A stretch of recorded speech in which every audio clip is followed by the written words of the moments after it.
Ибрахим алейхиссалам капырлардын зомбулуктарына кантип сабыр кылды экен? О, балдарым, силер Курандагы Аллах өз пайгамбарлыгын кимге берүүнү жакшы билет деген Аллахтын сөзүн окуп алышыңар керек экен. Досторум, Аллах Таала өзү Ибрахимди тандап алды жана аны бизге бүт ааламга жол башчы, элчи кылып, анын ишенимин, акыйдасын ээрчүүнү буйрду. Анан ага Аллах өзү сабыр берип, кадамдарын бекем кылды. Ошентип Ибрахимге капырлардын үстүнөн жеңиш берди. Жана анын урпактарынан пайгамбарларды чыгарып, аларга китептерди түшүрдү. Ошондуктан кайсы гана пайгамбар болбосун, ал сөзсүз, шексиз Ибрахимдин урпагынан чыккан пайгамбар.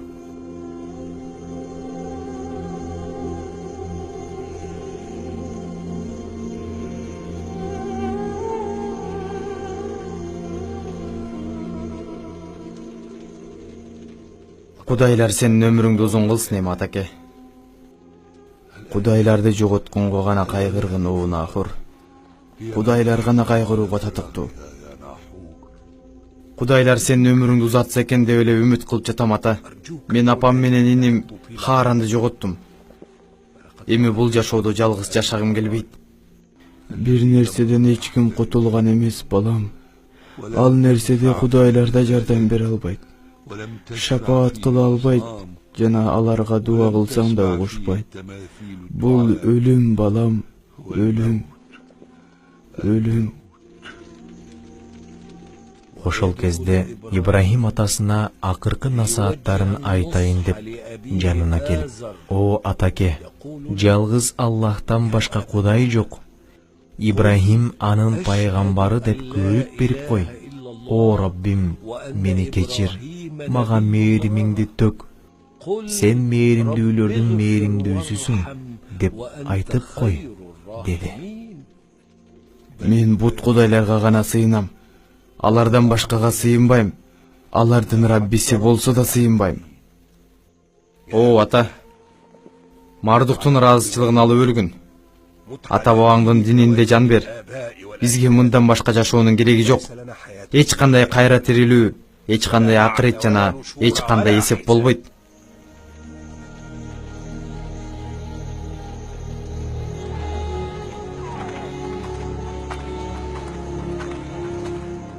Азар уурап алды, өлүм төшөгүндө жатат дейт. Ибрахим ага өлүм алдында Аллахтын жалгыздыгын айтып, азапка чейин күбөлүк айтып калууну насаат кылыптыр. Бирок Азар өтө өжөр адам. Ал өзүнүн кудайларына байланган бойдон көз жумушу мүмкүн. Бирок Аллахтын каалаганы болоочу. Ал жүрөктөрдүн ээси жана жүрөктөрдү каалаган жагын өзгөртүп коет. Раббибиз кулдарына зулум кылуучу дагы эмес. Ибрахим атасына көп эле насаат айтты. Бул дагы Аллахтын бир чоң белгиси. Өз атасы Азар күнөөкөр капыр болду. Эми силер бул жерде күтө тургула. Ажал өлүм төшөгө. Бул жакындар гана күбө боло турган жагдай. Азар дагы менден жана балдарынан башканы көргүсү келбей жатыптыр.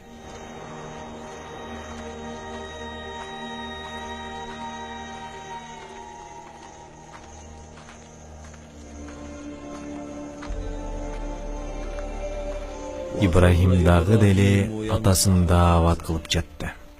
Акыркы мүнөттөргө чейин атасына жакшы мамиле кылууну улантып жатты. О Азар, менин өмүрлүк досум, мунуңдан кайтсаң боло. Аллахка тобо кылсаң боло. Аллахтын пайгамбарынын алдында шагадан айтсаңчы. Өз балаңдын пайгамбарлыгын жана аламдардын Раббиси Аллахты четке кагып, жүрөгүң оорубай жатабы? О менин сүйүктүү кемпирим, кайдасың? О балдарымдын энеси, кайдасың? О, Азар.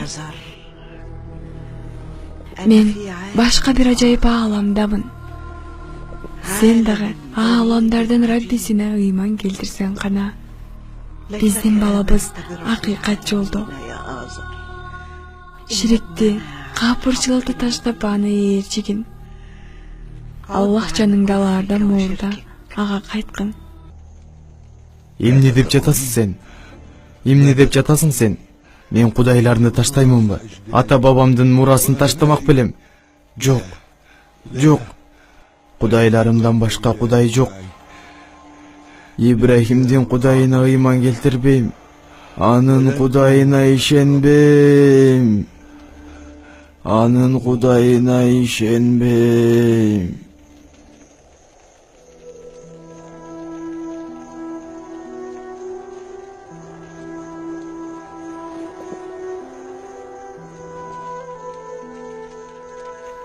Атаке.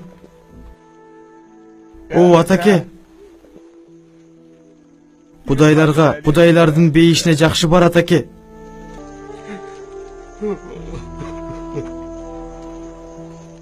Көөдөндөгү жүрөктөргө өзүң туура жол сал. Жана бизди туура жолго баштаганың үчүн сага чексиз мактоолор.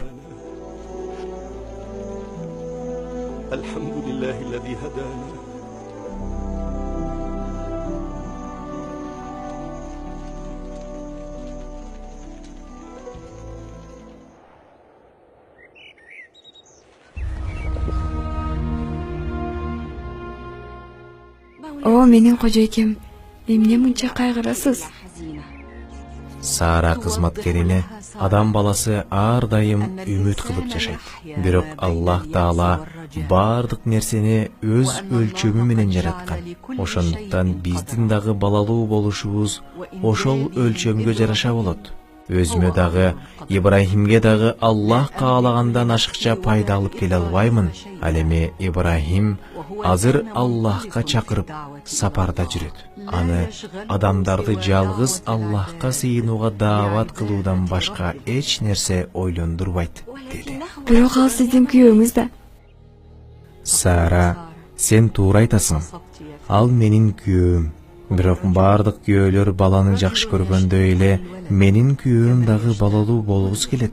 О Аллахым, ошондуктан биздин иштерибизге ийгилик бергин. Ийгилик сенин колуңда, деди.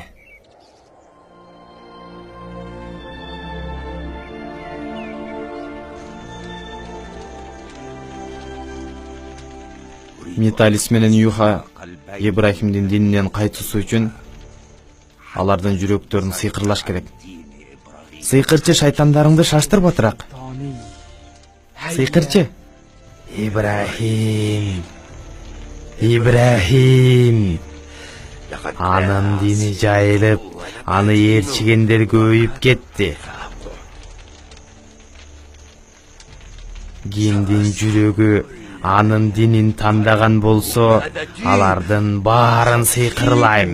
Аны кызамык менен оорутуп коёмун. Анан ал оорудан кыйналып, тоого кылып, кайра биздин динге кайтып келет.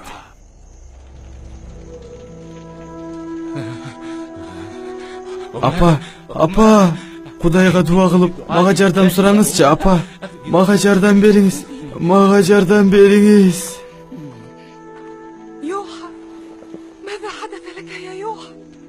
ولدي اللهم احفظه بحفظك الجميل يا حي يا قيوم برحمتك أستغيث.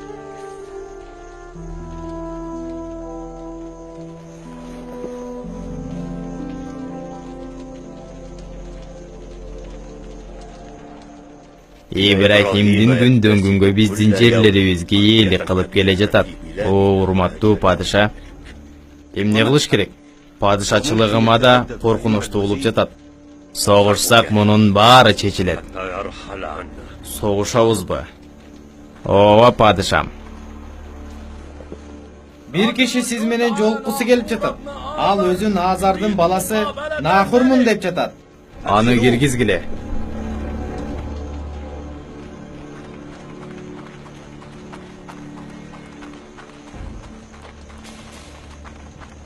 Oğulluk padişa, менин атым Нахур.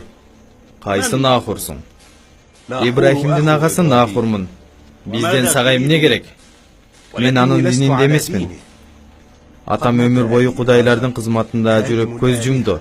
Жана Ибрахимдин динине өткөн жок. Атамды акыркы сапарга узатуу жөрөлгөсүн сиздердин ибадатканалардын биринде өткөрүүгө уруксат сураганы келдим. Ооба Нахур, ооба. Өткөрө бер Нахур. Сен эмне деп жатасың, эй вазир? Сен бара бер эми Нахур.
Senin akılın çınında bilgiç akıl eken o vazir.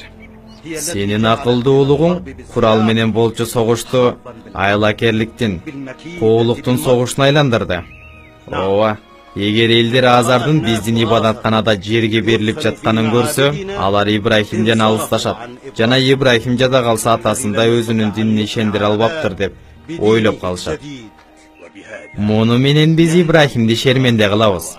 Ошондо ал бул соккуга туруштук бере албай, шаардан кетүүгө мажбур болот. О, кожоюн! О, кожоюн! О, кожоюн!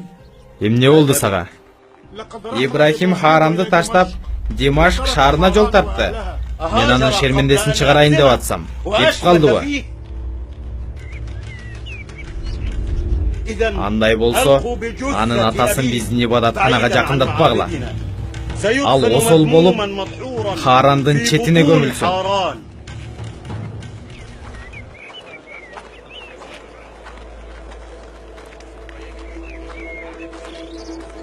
Ошентип Аллахтын халили Харанды таштап жөнөлдү. Ал өзүнүн улоосу менен болчу, жана ал кербендин эң аягында жүрчү. Ал эми Сара болсо аялдар менен ортодо эле. Алар Аллахтын жолунда Аллах үчүн диндерин сактап, көчүп хижрат кылышты.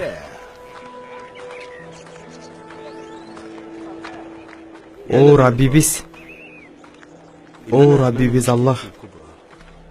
Алдыдагы чоң мүшкүлүбүздү өзүң жеңилдеткен. Ибрахим болсо алдыдагы чоң мүшкүлдү Шам жерине жеткенге чейин билген жок.